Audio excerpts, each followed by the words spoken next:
আমার এক টিচার বলতেন, জীবনে যা কিছুই করো কিন্তু নিজেকে খুশি রাখার মাধ্যম অন্য কারো মাঝে খোঁজার চেষ্টা করো না। কখনো কারোর উপর এত এক্সট্রিম লেভেলে নির্ভরশীল হবে না যাতে তোমার এক্সপেকটেশন পূরণ না হলে মন ছোট হয়। বিশেষ করে মানসিকভাবে। তোমার মন খারাপে তুমি হেমন্তের গান শোনো, নিজেকে এক কাপ গরম কফি বানিয়ে দাও, বিকেলবেলা মিষ্টি রোদে আপন মনে নিজের সাথে কথা বলো, পছন্দের লেখকের বই পড়ো। নিজের কোনো বিশেষ ক্রিয়েটিভিটি থাকলে সেটা নিয়ে নিজেকে ব্যস্ত রাখবে। অন্যকে ব্যঙ্গ করে স্ট্যাটাস লেখা, নিজের দুঃখ দুর্বলতা জনসম্মুখে প্রকাশ করা কোনো বুদ্ধিমতীর কাজ নয়। খুব বেশি মন খারাপ হলে রুম অন্ধকার করে চুপচাপ বসে থাকো, পুরনো কোনো স্মৃতি মনে করো, হাসো, কাঁদো, যাই করো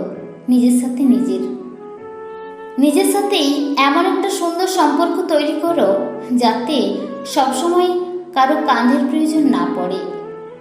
যদি কোনো কাজে সফল হও নিজেকে ট্রিট দাও, যদি অকৃতজ্ঞ কাজ করো তাহলে নিজের সাথে অভিমান করো। নিজের সাথে প্রতিজ্ঞাবদ্ধ হও, তবে অন্য কারো চোখে নিজের পারফেকশন খোঁজার চেষ্টা করো না। অন্যের চোখ তোমার ত্রুটিগুলোর মাঝে যখন তোমার গুণগুলো খুঁজে পাবে না, তখন তুমি কষ্ট পাবে। পারলে তুমি পারবে রেস্টুরেন্টে একা বসে খাওয়াকে নর্মালাইজ করতে হবে। পার্কে নিজের সাথে সময় কাটাতে চাওকে হাস্যকর কেন মনে হবে?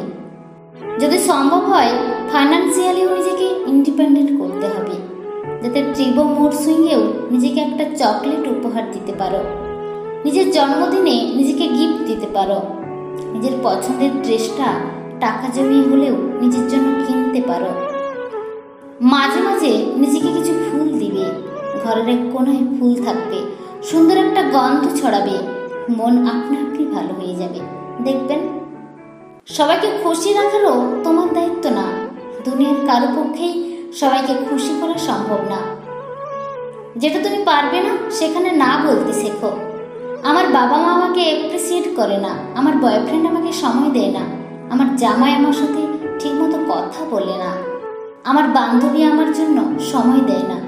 এসবের উপদ্রবের সৃষ্টি হবে না তাহলে? আপনার ভাষায় যেটা অ্যাটেনশন, অন্যের জন্য এই চাগুলো টেনশন মাত্র। কেন নিজেকে অন্যের চোখে বিরক্তির কারণ বানাবেন?